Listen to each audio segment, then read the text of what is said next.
plus grand, ton nom est tout puissant, ton nom est au-dessus de tout. Puissance, puissance, autorité, royaume et dignité, ton nom est au-dessus de tout. Ton nom est le plus grand, ton nom est tout puissant, ton nom, déclare-le, est au-dessus de tout. Puissance, autorité, royaume et dignité, ton nom est au-dessus de tout. Et les anges acclament en chantant, tu es saint, l'univers proclame, tu es saint, tu es glorifié, Dieu très saint, à jamais tu es saint. Tout ton peuple crie, tu es saint, toi le roi des rois, tu es saint, Dieu d'éternité, tu es saint, à jamais tu es saint, Dieu d'éternité, tu es saint, à jamais tu es saint. Chantons Dieu d'éternité, Dieu d'éternité, tu es saint, à jamais tu es saint. Tu es saint, Seigneur, tu mérites la louange, tu mérites l'honneur de nos cœurs. Nos cœurs s'inclinent devant toi. Nous reconnaissons ta grandeur, nous reconnaissons ta souveraineté. Et nous voulons que du plus profond de nos cœurs s'écrit ce chant, tu es saint. Est-ce qu'on peut le rechanter encore tous ensemble? Élevons nos voix et les anges acclament. Et les anges acclament, tu es saint, l'univers proclame. Tu es glorifié, Dieu très saint, à jamais tu es saint. Tout ton peuple crie, toute l'église espoir, tu es saint, toi le roi des rois, tu es saint, Dieu d'éternité, tu es saint, à jamais tu es saint.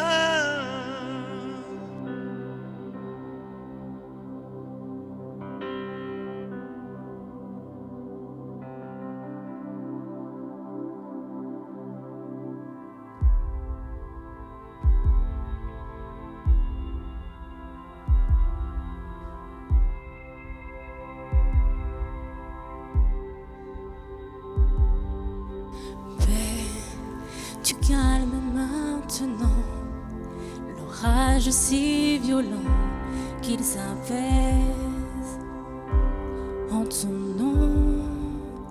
Calme, dompte l'océan, apaise ma colère, chaque vague en ton nom.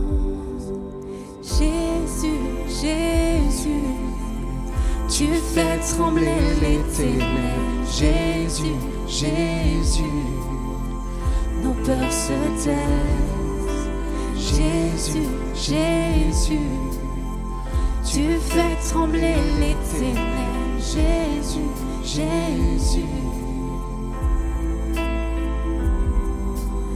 Oh, que ces eaux revivent, insuffle en moi un chant pour qu'encore je t'adore. Jésus,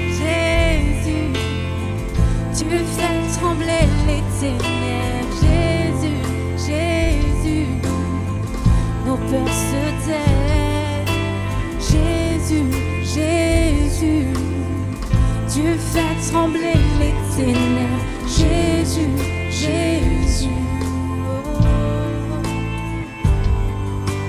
Jésus, Jésus, tu fais trembler les ténèbres. Jésus, Jésus, nos peurs se taisent.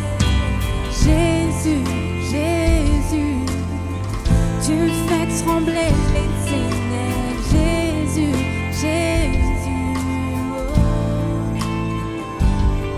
Son nom, la lumière qui a confondu l'enfer.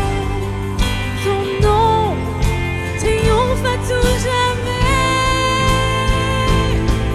Son nom est vivant, pour toujours élevé. Ton nom triomphe à tout jamais.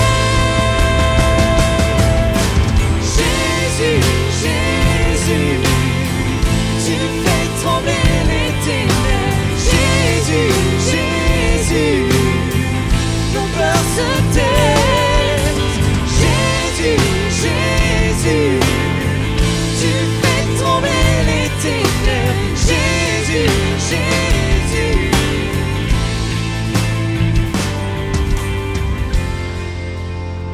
Tu fais trembler les ténèbres, Seigneur.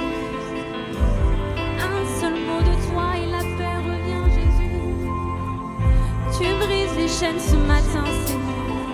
Tu calmes les tempêtes, Jésus. Loue ton Dieu, ouvre ta bouche et demande-lui la paix dans ton cœur. Alléluia, ton nom, la lumière qui a brisé l'enfer. Ton nom triomphe à tout jamais. Son nom est vivant, pour toujours élevé. Son nom triomphe à tout jamais. Son nom, la lumière qui a confondu l'enfer. Ton nom triomphe à tout jamais. Ton nom est vivant, pour toujours élevé. Ton nom triomphe à tout jamais. Jésus, Jésus, tu fais trembler les ténèbres. Jésus, Jésus, nos peurs se taisent. Jésus, Jésus, tu fais trembler les ténèbres. Jésus, Jésus. Acclamons notre roi. Acclamons notre Dieu, celui qui chasse nos peurs, nos soucis.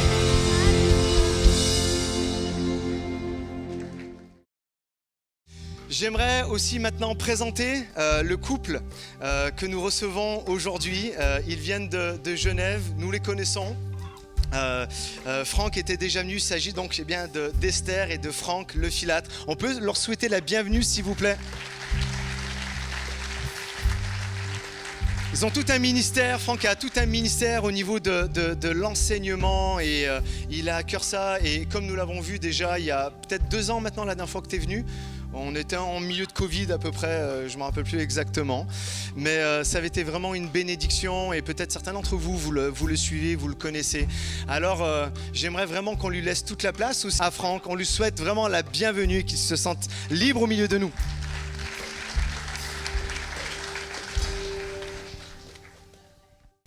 C'est une joie véritable d'être avec vous ce matin, de vous saluer dans le nom du Seigneur, d'avoir un peu bousculé aussi l'emploi du temps de l'Église. Je sais que c'est pas facile, vous avez beaucoup de dates importantes là dans les journées à venir. Je remercie votre pasteur, je remercie aussi le conseil d'administration de l'Assemblée d'avoir donc un peu réorganisé l'agenda pour permettre cette Assemblée générale qui viendra tout à l'heure, mon emploi du temps aussi étant assez compliqué, je pouvais libérer ce dimanche et après ça devenait plus difficile. Depuis 2 ans et demi, avec mon épouse et notre fils, nous avons laissé notre fille à Grenoble. Elle est mariée, elle fait ses études. Mais avec notre grand garçon, maintenant, nous sommes à Genève. Nous sommes donc partis en mission lointaine. Nous avons franchi la frontière en quelque sorte. Tous les jours, depuis notre appartement, nous pouvons voir les 2 côtés de la France. D'un côté, c'est la Haute-Savoie, de l'autre côté, c'est l'Ain. Comme ça, nous sommes rassurés. Mais c'est une grâce de pouvoir travailler dans cette belle ville de Genève. C'est une ville très importante, évidemment. Une ville aux confins des nations. Tous les peuples de la terre sont présents à Genève. Une ville avec un grand rayonnement politique, économique, mais aussi spirituel. C'est l'un des berceaux de la réforme protestante. Il n'en reste plus grand-chose aujourd'hui des protestants même. Mais le Seigneur permet qu'il y ait encore de nombreuses églises évangéliques. Plus sur Genève, même partie suisse, je ne compte pas la partie française, mais partie suisse, il y a plus de 150 églises évangéliques. Donc il y a encore une belle vivacité des églises. Donc on est très heureux de servir là-bas. Et puis aussi d'avoir encore des implications en France. Et notamment d'être là avec vous pour, si vous l'acceptez aussi, vous accompagner. Je reviendrai sur ça plus tard. Pour l'instant, on va surtout se tourner vers la parole du Seigneur. Vous voulez bien ? Ce matin, je voudrais vous parler de moisson. On va lire quelques textes au fur et à mesure. Ils ne vont pas forcément nous accompagner sur les diapos parce que je voudrais être efficace pour ne pas trop empiéter sur l'Assemblée générale. Et du coup, je voulais aussi chercher la parole qui soit la plus adaptée à vous. Donc vraiment, j'ai tout remodelé mon texte, donc je leur ai dit laisser tomber pour les diapos et avoir une certaine liberté par rapport à ça. Ce message que je vais partager avec vous, je l'ai prêché dans plusieurs endroits. Je l'ai prêché la première fois il y a très longtemps sur Paris, puis ça m'est revenu sur le cœur. Je l'ai prêché à Genève, je l'ai prêché dans plusieurs églises en France. C'est vraiment un message qui me presse. C'est un message, suivant les contextes, où c'est un message qui, dans certaines églises, peut amener à réfléchir. Dans d'autres églises, un message qui leur montre peut-être le début d'un chemin dans lequel elles sont engagées. Et puis je crois que pour votre assemblée, c'est un message pour vous dire voilà la route que vous avez prise, c'est la bonne. Que ce soit un message d'encouragement à aller plus loin dans cette voie, dans la voie dans laquelle vous marchez maintenant avec le Seigneur et avec vos pasteurs, avec vos responsables depuis quelques années. Le premier texte que nous allons prendre se trouve dans l'évangile de Matthieu, au chapitre 9, verset 35. Et il nous parle de Jésus qui voyage à travers le pays de Galilée. Et là, il nous est dit, Matthieu 9, 35, donc que Jésus parcourait toutes les villes et les villages, enseignant dans la synagogue, prêchant la bonne nouvelle du royaume et guérissant toute maladie et toute infirmité. Et voyant la foule, il fut ému de compassion pour elle, parce qu'elle était languissante et abattue comme des brebis qui n'ont point de berger. Alors il dit à ses disciples, la moisson est grande, mais il y a peu d'ouvriers. Priez donc le maître de la moisson d'envoyer des ouvriers dans la moisson. Nous allons commencer par prier. Seigneur, ce matin, nous invoquons ton nom, et depuis ce matin, nous sommes réunis peut-être déjà dès notre levée, en pensant à cette journée, à retrouver nos frères, nos sœurs, à nous encourager les uns les autres, à chanter ta gloire, ta sainteté, Seigneur, et aussi à nous mettre à ton écoute, mon Dieu. Et je prie dans ce moment vraiment d'être le messager de ton cœur, le messager aussi de ta vision pour l'Église. Et je prie que ton esprit soit encore, Seigneur, sur moi-même pour porter ce message, mais qu'il soit sur chacun d'entre nous. Seigneur mon Dieu, sur nos oreilles pour entendre, sur nos cœurs pour recevoir et comprendre ce que tu veux nous donner. Que ta grâce soit déversée abondamment sur cette Église, Seigneur, sur cette ville et cette région. Tu es le maître de la moisson et c'est ton nom que nous invoquons. Amen. Voilà donc Jésus qui traverse tout le pays de Galilée, comme il est écrit, ville, village. Pendant quelque temps, j'ai traversé pas mal d'endroits de France, et puis de l'étranger aussi, enseignant, prêchant. Et dans tous les lieux où le Seigneur allait, il y avait donc ces choses qui étaient dans son cœur. Il voyait les gens qui étaient là, les foules qui étaient là, comme il pourrait aussi voir les mêmes foules dans cette ville. dans tous ces alentours du pays de Rive-de-Gier. Et le Seigneur était ému de compassion. Jamais il ne se lassait. Jamais il ne se lassait. Vous voyez les situations des personnes, les situations des familles, situations familiales, sociales, matérielles, professionnelles, de santé, etc., mais surtout, bien sûr, spirituelles. Et ces choses résonnaient toujours dans son cœur, toujours être capable d'être ému de compassion. Et il fait donc cette déclaration, la moisson est grande. Et il la tempère aussi en disant, mais il y a peu d'ouvriers. Et le premier point que je voudrais aborder ce matin, c'est ce qui suit. Jésus parle de moisson, mais il dit du Père qu'il est le maître de la moisson. Il ne dit pas simplement qu'il est le maître des labours, le maître des semis, mais il est avant tout le maître de la moisson. Ce que Jésus voit, c'est une moisson. Et ce qui nous invite, nous aussi, à voir et à développer comme cœur, c'est celui de la moisson. Nous servons le maître de la moisson. Et Dieu nous appelle à être des ouvriers dans la moisson. Toute l'année religieuse d'Israël était marquée par des fêtes. Vous en avez entendu parler, Pentecôte, Pâques, d'abord Pâques, Pentecôte.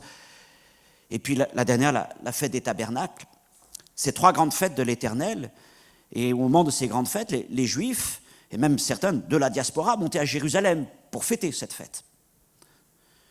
Et ces trois fêtes étaient liées à des moissons. C'est des fêtes de moisson. La première Pâques, c'est la fête de la moisson de l'orge, c'est la première céréale qui est récoltée. Et à la fin de cette fête, on apportait les premières gerbes d'orge dans le temple. Ils étaient présentés par le sacrificateur à Dieu. Et c'était une annonce de la résurrection de Jésus-Christ. Ça se situe à Pâques. Pâques, c'est l'agneau qui est mis à mort et qui se finit cette fête donc par la présentation de l'orge, la première gerbe d'orge, la résurrection. La deuxième fête, 50 jours plus tard, c'est Pentecôte. Et la fête de la Pentecôte, c'est la fête de la moisson du blé. À cette occasion, on présentait dans le temple 2 pains levés. C'est le seul endroit où on présente du pain levé. Généralement, on présente du pain non levé. Mais à Pentecôte, on présente 2 pains levés que l'on rejoint côte à côte et qui ont été pétris avec la nouvelle farine, tirée du nouveau blé, qui vient juste d'être moissonné. Et ces 2 pains représentent l'humanité levée, parce que, voilà, c'est le caractère de l'homme qui est comme ça. L'œuvre du levain, nous sommes passés par ça. Mais ces 2 pains représentent l'un Israël et l'autre les peuples des nations qui viennent à Jésus-Christ et qui sont unis en Jésus pour être présentés ensemble à Dieu. Et la dernière fête se situe entre fin septembre et octobre, donc nous y arrivons. Vous pourrez le repérer, on en parle, vous allez le voir dans quelques semaines en Israël si vous êtes attentifs, c'est la fête des tabernacles. Et c'était la fête de la fin des moissons, la fête des fruits. On récoltait les derniers fruits, les agrumes. Et pendant une semaine, le peuple se réunissait et là, il construisait des cabanes, des soukas, des cabanes. Et pendant une semaine, il célébrait aussi le Seigneur. Et ça, cette fête des tabernacles, c'est l'annonce du rassemblement final des nations dans la présence, pour entrer dans la présence de Dieu pour l'éternité. Donc l'année d'Israël était marquée par 3 fêtes de moisson. À chaque occasion, il y avait donc une raison de se réjouir. Il y avait une moisson. Parce que Dieu est le Dieu des moissons. Et le Seigneur veut marquer la vie de nos églises de fêtes de moisson. De fêtes de moisson. Nous sommes dans l'histoire de l'Église entre ces 2 moissons, celle de la Pentecôte et celle des tabernacles qui viendra au retour du Seigneur. Mais nous voulons vivre dès aujourd'hui une moisson. Et c'est la première chose que je vous dis, c'est qu'il existe une moisson. Il existe une moisson même pour nos pays en France. Ne disons pas, il est trop tard, la saison est passée. Ne disons pas, les cœurs sont trop durs, les gens sont trop éloignés, ont d'autres choses à penser. Parce que Dieu est le maître des moissons. Et le Seigneur travaille pour une moisson. Parce qu'il est toujours ému de compassion par les foules qu'il voit autour de nous. Ne perdons jamais cette vision-là, cet amour pour la moisson. Dieu est un moissonneur. Dieu est un moissonneur et quelque part, il nous appelle à être des moissonneurs. Et ça m'amène à un deuxième texte que nous connaissons bien dans Jean chapitre 4. C'est la rencontre de Jésus avec une femme samaritaine. Alors ils ont tout un discours, l'un et l'autre, et vraiment l'entretien que cette femme a avec Jésus va bouleverser complètement sa vie. Puis elle s'en retourne dans son village, et quand le Seigneur la voit s'éloigner, il va avoir ces paroles avec ses disciples. Jean chapitre 4, verset 34, je vais prendre Jean chapitre 4, verset 34. « Ma nourriture est de faire la volonté de celui qui m'a envoyé et d'accomplir son œuvre. Ne dites-vous pas qu'il y a encore 4 mois jusqu'à la moisson? Voici, je vous le dis, levez les yeux, regardez les champs qui déjà blanchissent pour la moisson. Celui qui moissonne reçoit un salaire et amasse des fruits pour la vie éternelle, afin que celui qui sème et celui qui moissonne se réjouissent ensemble. Car en ceci, ce qu'on dit est vrai, autre est celui qui sème et autre celui qui moissonne. Et je vous ai envoyé moissonner ce que vous n'avez pas travaillé. D'autres ont travaillé et vous êtes entrés dans leur travail. » Jésus voit donc cette femme avec qui il a eu cet entretien s'éloigner de lui. Elle s'en va témoigner aux gens de son village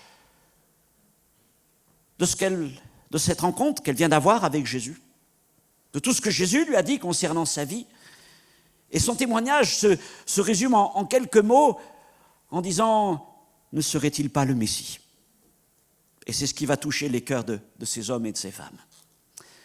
Et donc Jésus, la voyant s'éloigner vers les siens, a donc ce discours avec ses disciples, qui ne sont peut-être pas tout à fait dans la même pensée que le Seigneur, parce que les disciples juifs, galiléens et les samaritains, ça colle pas trop, quoi. Il y a beaucoup de différences culturelles. Et ce que le Seigneur va leur dire va certainement les surprendre. Alors qu'il regarde cette femme, à travers elle, il voit déjà une moisson. À travers elle, il voit déjà une moisson. Elle est les prémices d'une moisson qui est sur le point de venir à lui. Et là, il invite donc les disciples à lever les yeux et regarder les champs qui blanchissent déjà pour la moisson.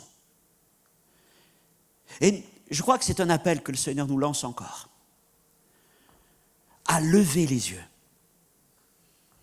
pour voir les champs qui déjà blanchissent pour la moisson. Je ne sais pas ce que nous regardons. Parfois, nous disons, mais où sont les résultats? Nous avons prié, nous avons témoigné, nous avons fait telle action d'évangélisation, nous avons entrepris tant de choses auprès des inconnus dans la rue, auprès de nos familles, auprès de nos collègues de travail, parfois même en étant moqués, parfois mis à l'index, parfois mis de côté. Dans nos familles, on ne nous supporte pas trop parce que, voilà le chrétien. Et nous pourrions dire, Seigneur, mais malgré tout cela, nous n'avons pas vu grand-chose, nous avons fait ton œuvre et nous ne voyons pas grand-chose. Alors, le Seigneur nous encourage encore à lever les yeux, à avoir encore cette force, ce courage, oui, de lever les yeux. Lever les yeux vers quoi? Vers une moisson qui blanchit déjà pour la moisson. Terre qui blanchit déjà pour la moisson, pardon. Mais Seigneur précise ceci aussi. Ne dites-vous pas qu'il y a encore 4 mois jusqu'à la moisson? Alors, je ne sais pas s'il est en train de parler de champs d'orge, dont la moisson est prévue en gros en mars-avril, ou de champs de blé, dont la moisson arrive en mai-juin. Imaginons que c'est du blé, mai-juin. Et là, nous avons une indication temporelle. Elle est intéressante. Il nous dit, voilà, vous dites, c'est dans 4 mois que les champs vont blanchir et qu'ils seront prêts pour la moisson. Donc, ça veut dire que nous sommes 4 mois avant la moisson. Dans le cas de la moisson du blé, ça nous ramène à janvier-février. Mais qu'y a-t-il à voir dans les champs en janvier-février? La terre est rase. Il n'y a pas grand-chose qui pousse encore. Peut-être même avec la gelée du matin, elle est dure. Ou même en Israël, il peut y avoir des gelées. Et particulièrement dans nos pays. Et là, le Seigneur leur demande donc de faire cet effort. Vous voyez peut-être une terre qui vous semble une terre sèche. Et moi, je vous dis déjà de voir la moisson. Je vous dis déjà de voir la moisson. Mais Seigneur, nous sommes en janvier, en février. Je vous dis déjà de voir la moisson. Et heureusement qu'il y a des gens qui voient déjà la moisson, même lorsque nous sommes en plein hiver.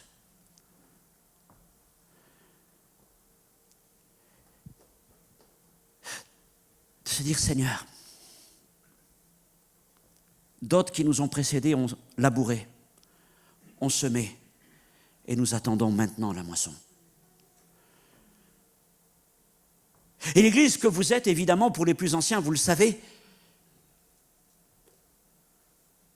elle tire ses racines.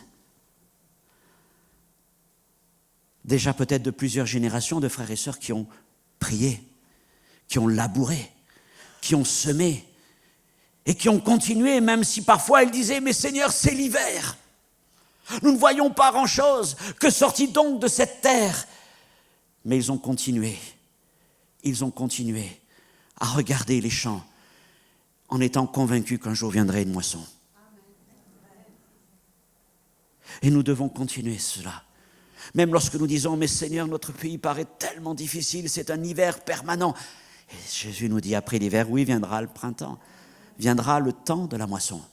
Et c'est pour ça que nous continuons à servir notre Seigneur. Je voudrais vous parler maintenant des outils de la moisson.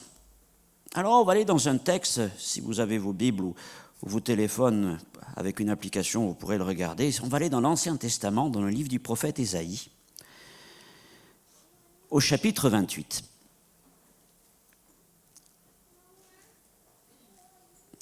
Et je voudrais vous parler des outils de la moisson. Et en même temps, on va aborder la question des moissonneurs et des églises de moisson.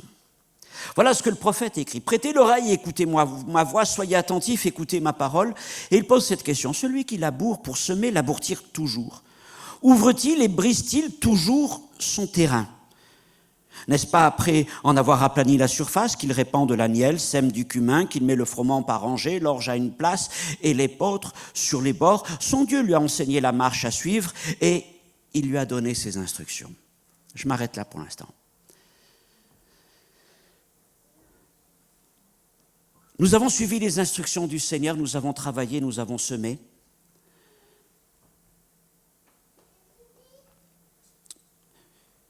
Mais le Seigneur nous dit, celui qui laboure pour semer, laboure-t-il toujours?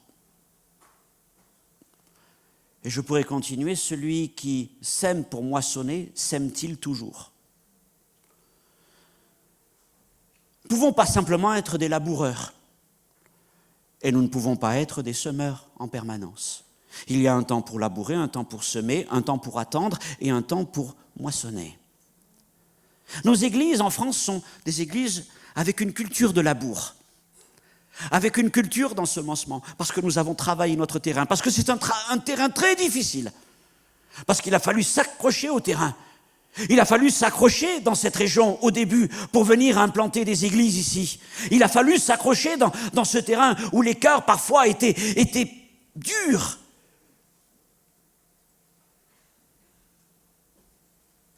Et les premiers qui sont venus y ont donné leur force pour arracher les pierres, pour arracher les épines, pour continuer. Et ils ont labouré, ils ont travaillé, ils ont ensemencé, ils ont semé année après année. Et il y a un travail spirituel qui s'est fait. N'oublions jamais qu'il y a eu un temps des labours et qu'il y a eu un temps pour semer. Et ils ont persévéré. On aurait pu dire, mais que perds-tu ton temps dans cette terre? Cette terre ne produira jamais rien de bon. Mais ils ont dit non, c'est notre terre, c'est notre champ, nous y attachons. Alors ils ont travaillé.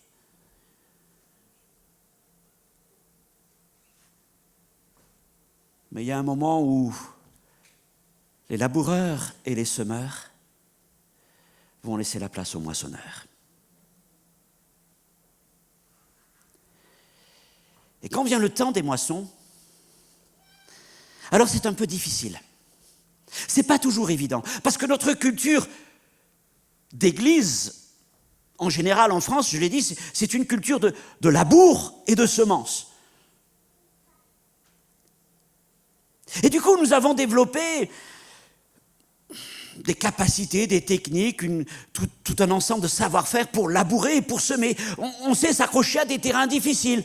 Quand beaucoup nous disent, bon, pour aller ailleurs, non, on s'accroche. Et on l'a fait dans bien d'endroits de notre pays.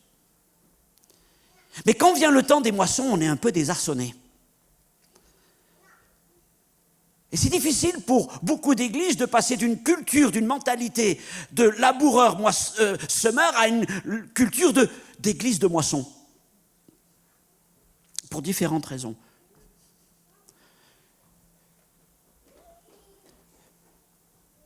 C'est une question de temps et c'est une question aussi d'outils. C'est ce que je lis encore en poursuivant ma lecture dans Ésaïe 28, verset 27, où après avoir donc parlé d'ensemencement dans les premiers versets, maintenant, Ésaïe parle de la part du Seigneur de moisson. On ne foule pas l'agnelle avec le traîneau, la roue du chariot ne passe pas sur le cumin, mais on bat l'agnelle avec le bâton, le cumin avec la verge, on bat le blé mais on ne le bat pas toujours, on y pousse la roue du chariot et les chevaux, mais on ne l'écrase pas, cela aussi vient de l'Éternel des armées, admirable est son conseil, grande est sa sagesse. Alors je ne suis pas du tout un cultivateur et il faudrait vraiment que je rentre dans un commentaire pour expliquer ce que sont chacune de ces choses. Mais ce qu'on peut comprendre, c'est que à chaque céréale correspond une méthode et des outils particuliers pour la moissonner. On ne moissonne pas le blé comme on moissonne l'orge, etc., etc. Mais en même temps, on ne moissonne pas avec les outils avec lesquels on a labouré et ensemencé. En effet, on ne va pas moissonner avec une charrue. Et du coup, ça nous ramène à l'église. Et une église qui est habituée à labourer, a développé des outils de labour et des outils d'ensemencement, mais elle n'a pas forcément développé les outils pour moissonner et l'expérience pour moissonner. Et quand vient le temps de la moisson, alors on ne sait pas trop comment faire, mais comment est-ce qu'on va moissonner ? Comment est-ce qu'on va accueillir cette moisson ? Et on est un peu gêné. Et beaucoup d'églises ont du mal à passer d'une culture de labour et d'ensemencement à une culture de moisson. Ont du mal à se dire, mais ça y est, on rentre dans le champ et maintenant le champ est prêt pour la moisson et nous allons moissonner tout ce que nous avons travaillé. Parce que ça va bouger les choses, ça va bouger les habitudes, on ne va pas travailler de la même manière. Et comme d'ailleurs Ésaïe le dit, la part du Seigneur, si vous allez moissonner telle ou telle population, attention, ces gens, vous allez les moissonner d'une certaine manière et les autres, quelque part, vous allez vers eux vers d'une autre manière. Ah.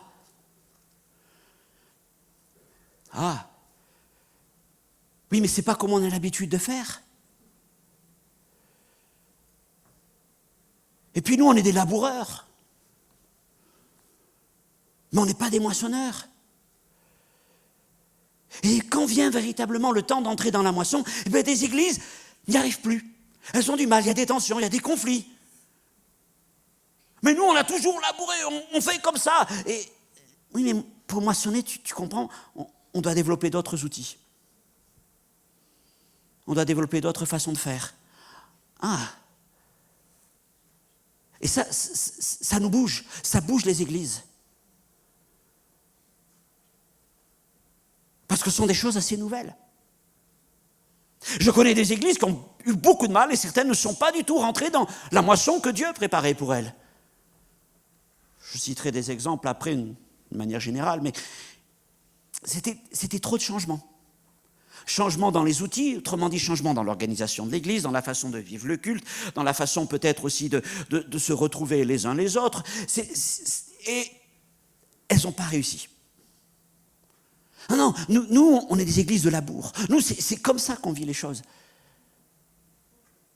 Elles n'étaient pas prêtes pour le temps des moissons.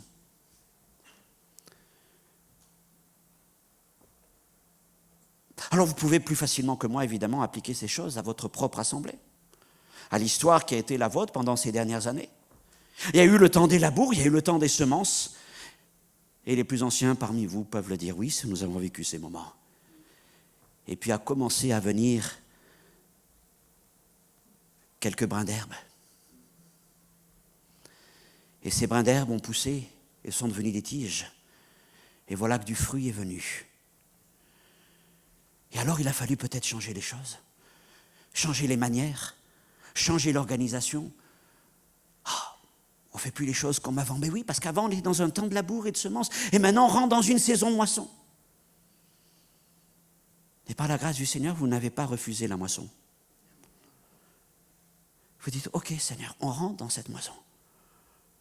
On rentre dans cette moisson, on suit nos pasteurs, on suit nos responsables, on suit la vision qui est là. On rentre dans cette moisson.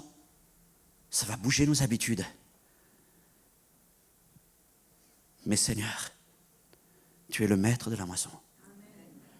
Et Jésus dit, priez le maître de la moisson parce qu'il y a peu d'ouvriers. Il y a souvent beaucoup d'ouvriers pour le labour et peu d'ouvriers pour la moisson parce qu'on n'est pas prêt. On n'a pas développé la vision, on n'a pas développé les outils et on n'est pas prêt aux adaptations, aux ajustements nécessaires. Une église de moisson n'est plus une église de labour. Mes frères et sœurs, vous êtes rentrés dans une saison de moisson. Vous avez commencé à développer des outils de moisson. Et il n'y aura pas qu'une moisson, mais l'année en Israël était marquée par plusieurs moissons. Il y aura plusieurs vagues de moissons. Mais attention, il y a le temps pour l'orge, il y a le temps pour le blé, il y a le temps pour les fruits. On ne moissonne pas l'orge comme on moissonne le blé, on ne moissonne pas les fruits comme on moissonne le blé. Et le moissonneur apprend tout cela, mais le moissonneur reste moissonneur. Ce qui l'intéresse, c'est prendre le fruit. Soyez prêts à rentrer dans les vagues de moisson que le Seigneur amènera au fur et à mesure et à être capable aussi de changer d'instrument quand il faut changer d'outil, de technique, de manière de faire. La Bible nous le dit, grande est la sagesse du Seigneur. Mais vous êtes rentrés dans une saison de moisson. Alors évidemment, Jésus le dit, c'est parfois un peu frustrant parce qu'il y a celui qui a semé, béni soit Seigneur pour celui qui a semé. Et puis autre est celui qui moissonne. Alors celui qui me sème des fois pourrait dire, oh, mince, moi j'ai semé et voilà qu'un autre vient moissonner. Dieu est grand pour nous donner une récompense à chacun. Mais des églises ont semé et elles n'ont pas répondu forcément présentes pour la moisson. Et du coup, le Seigneur suscite d'autres églises de moisson. Et aujourd'hui, Dieu suscite des églises qui sont des églises de moisson. Et elles rentrent dans un champ qui a été travaillé par d'autres églises. Ça crée aussi des tensions.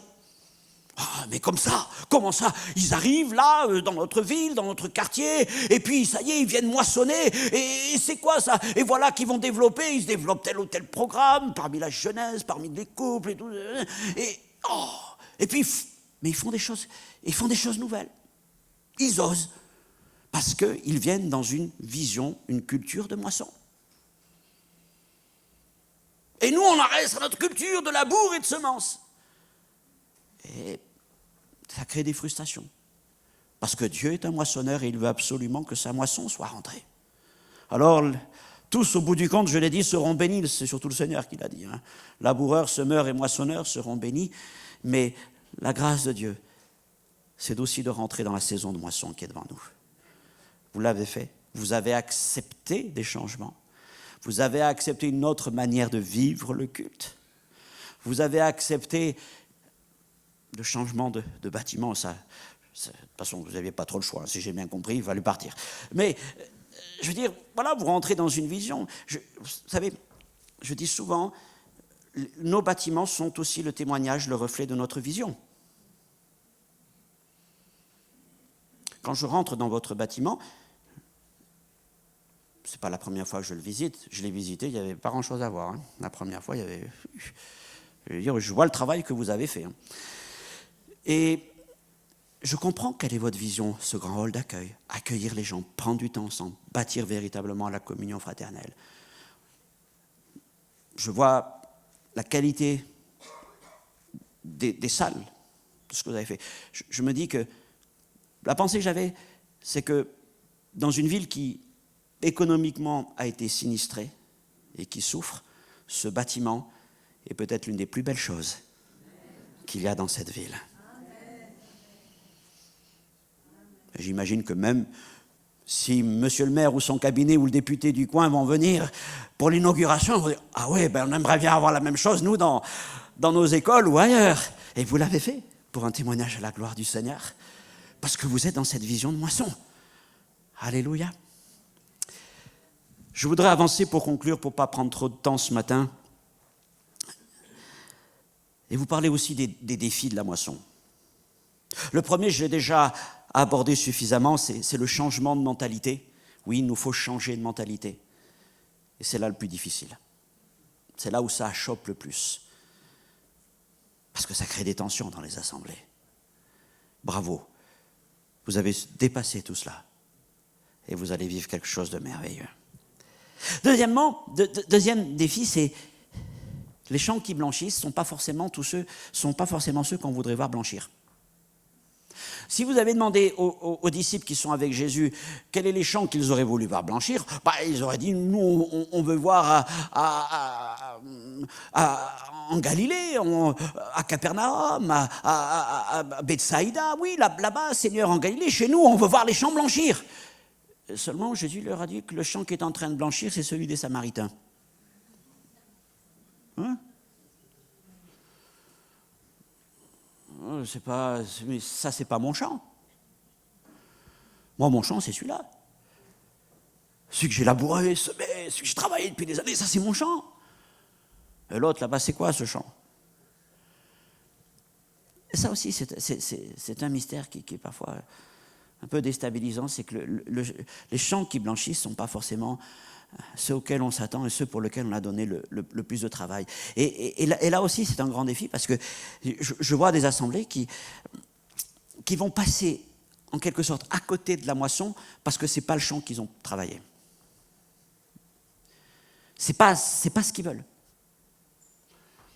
On dit, mais c'est celui-là. C'est celui-là qui blanchit pour la moisson. C'est celui-là que je veux que tu ailles travailler aujourd'hui.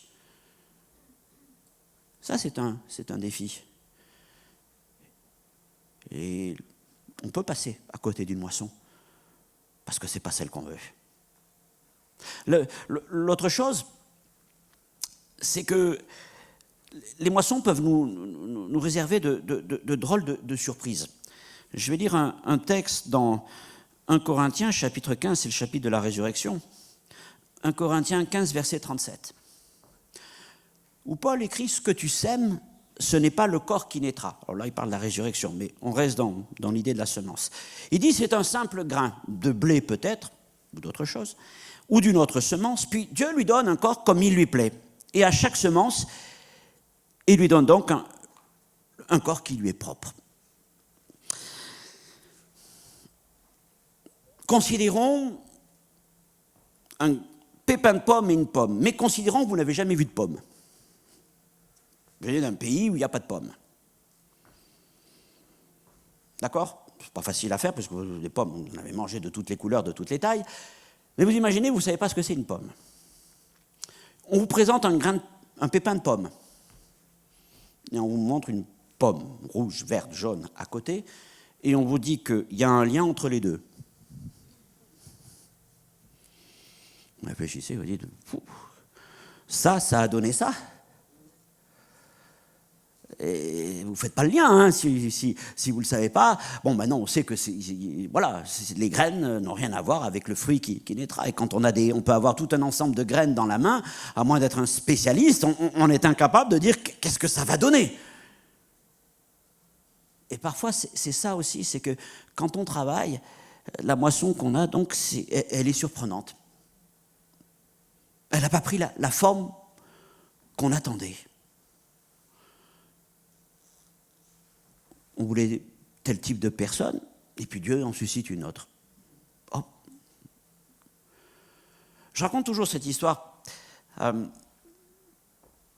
parce que mes parents en ont été les témoins, ils l'ont vu, ils me l'ont raconté depuis que je suis enfant, et puis aujourd'hui, maintenant, même, je crois que dans quelques temps, vous pourrez voir le film de cette histoire sur Netflix, qui s'appelle Jesus Revolution. C'est l'histoire du réveil parmi les hippies en Californie à la fin des années 60, début des années 70.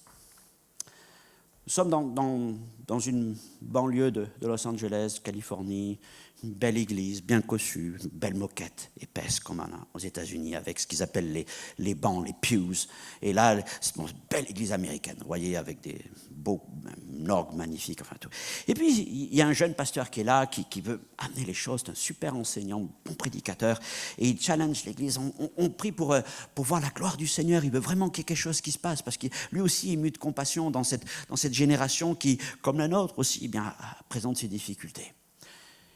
Et puis voilà qu'à travers toutes sortes de circonstances, un jour, des jeunes rentrent dans l'église. Et ils viennent s'asseoir sur les premiers rangs. Mais leur arrivée ne passe pas inaperçue. Pas de def. Cheveux longs, oui. Parfum un peu étrange qui les suit. Parfois quelques chiens qui sont là. Mais dans l'église. Et voilà qu'ils répondent à l'appel. Et qu'ils se repentent et qu'ils se convertissent. Et qu'ils reviennent. Et ils ne reviennent pas seuls, ils reviennent de plus en plus nombreux. Et cette église qui avait prié pour une moisson, qui avait travaillé, qui avait semé, voilà que Dieu leur donne une moisson, mais le fruit n'est pas tout à fait ce qu'ils voulaient. Et malheureusement, cette église s'est divisée.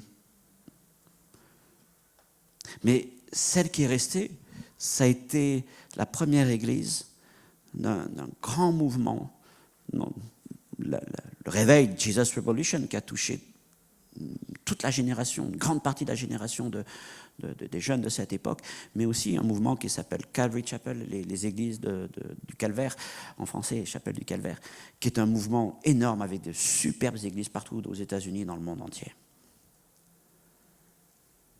Il est né de ça. Mais ceux qui avaient prié n'ont pas su rentrer dans la moisson parce que la moisson ne correspondait pas à leurs attentes. Ce n'étaient pas des gens comme nous. Ils ne nous ressemblaient pas. Et ça arrive aussi dans beaucoup d'églises.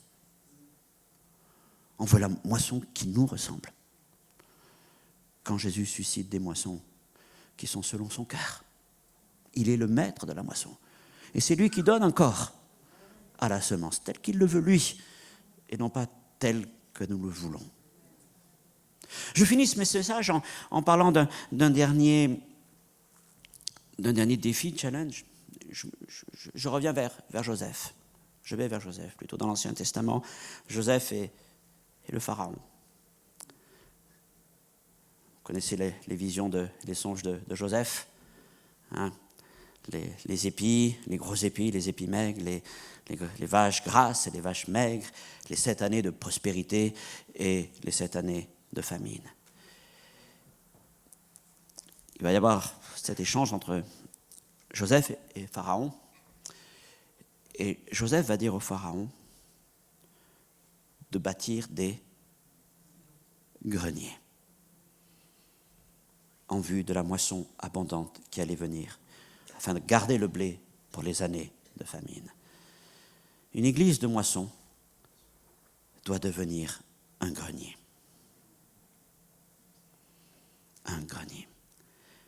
Et une église grenier, c'est une église qui s'élargit. C'est une église aussi qui apprend à faire de la place. Vous vous élargissez. Vous devenez un grenier. Et vous apprenez à faire de la place. Et vous allez voir des gens se lever. Et vous allez leur faire de la place. Et vous allez vous accueillir les uns les autres. Oui, Seigneur, tu veux faire de notre église une église capable de recevoir la moisson. Mais je dis, Seigneur, que ce lieu soit un grenier. soit un grenier pour recevoir la moisson que tu fais blanchir et que vous allez aller chercher. Il y a une moisson devant vous. Vous avez prié, pleuré, travaillé et vous avez construit un grenier. On pourrait dire, mais c'est quand même un peu osé d'avoir un tel bâtiment dans une ville comme Rive-de-Gier. Je veux dire, il y a des villes beaucoup plus grandes, des grandes villes, des préfectures, qui n'ont pas de bâtiment semblable à celui que vous avez. Oh, ils ont ça. En plus, ils ont tout l'équipement à l'intérieur. Mais ce bâtiment est un instrument. C'est un instrument de moisson. C'est un instrument de moisson. C'est un instrument qui a une portée aussi prophétique. Dieu a conduit les choses. Et vous avez fait de ce bâtiment un grenier pour recevoir la moisson que vous allez aller chercher, conduit par le Saint-Esprit. Alors, faites de la place en accueillant. En accueillant ce que le Seigneur va vous amener, ce que vous allez aller chercher. Peut-être seront-ils différents. Je ne sais pas. Dans quelques années, nous ne savons pas encore qui sera là au milieu de nous. Mais ce qui est certain, c'est qu'ils seront nombreux, ceux qui vous rejoindront. Vous êtes rentrés dans une saison de moisson. Je veux croire que c'est la première et qu'il y aura encore d'autres moissons à venir. Vous vous adapterez, mais le principal, c'est de dire, Seigneur, nous sommes des moissonneurs. Et cette église est une église de moissonneurs. Nous rentrons dans la moisson que tu fais blanchir et nous allons de l'avant ensemble. Seigneur, notre Dieu, notre Père, oui, ce matin, nous invoquons le maître de la moisson, le maître de toutes les moissons. Seigneur, dans le monde entier, nous apprenons qu'il y a des moissons extraordinaires, des multitudes et des multitudes qui se tournent vers toi. Mais Seigneur, je proclame et nous croyons et nous proclamons qu'il existe encore des moissons pour nos pays. Et Seigneur, je te remercie, je te loue pour cette église, qui est une église, Seigneur, qui rentre dans une vision de moisson. Une église, Seigneur mon Dieu, qui est là comme dans un grenier, qui est là, Seigneur, développant des outils pour la moisson. Et je veux proclamer, Seigneur, que voilà, des champs blanchissent déjà. Seigneur mon Dieu, les premières gerbes t'appartiennent, elles sont pour ta gloire. Mais nous croyons que d'autres moissons viendront encore. Seigneur, que tu donnes à cette assemblée de toujours avoir cette souplesse, cette capacité. Et Seigneur, cet accueil pour recevoir. Seigneur, merci. Merci de faire grandir cette culture de moissonneurs dans cette assemblée, de les bénir encore dans tout le travail que tu as ouvert pour eux. Seigneur, je m'en réjouis, tu t'en réjouis par-dessus tout. Seigneur, merci de permettre que dans ce pays de France, il y ait une multitude d'églises de moisson, d'églises peut-être de laboureurs-semeurs, qui deviennent des églises de moisson, qui rentrent dans une vision de moisson, dans une culture de moisson. Seigneur, merci pour ta bénédiction répandue sur chacun d'entre nous, répandue sur cette église, répandue, Seigneur mon Dieu, sur l'équipe pastorale, répandue sur tous les anciens, les diacres. Et Seigneur, je prie aussi pour les autorités. Je prie, Seigneur mon Dieu, pour les habitants et Seigneur, merci. Montre-nous, montre-leur la moisson. Montre-nous la moisson, Seigneur. Amen. Merci de m'avoir écouté. Je laisse la place à Mère Sonia.